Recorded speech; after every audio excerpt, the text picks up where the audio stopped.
the first is to get really clear on your world. Like, what is my world? What are the things I care about? Right? I care about my schedule. I care about my relationship with my spouse, my relationship with my kids, my physical body, getting in the word. I care about my emotional well-being, maybe a sibling or a parent, right? Get really clear on what those things are. And then what's the world? I was asked the question. So that's number one, get clear on what's important to you. The step two of this step two, part two of this step two, is to eliminate the things from the world that have no bearing on your world.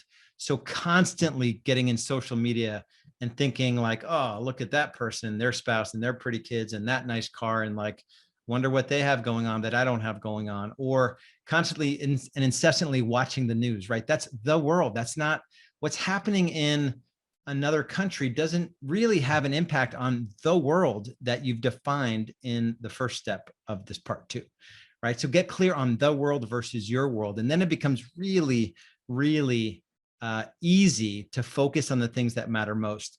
Another tip here is to give yourself credit, and Cody elaborated on this.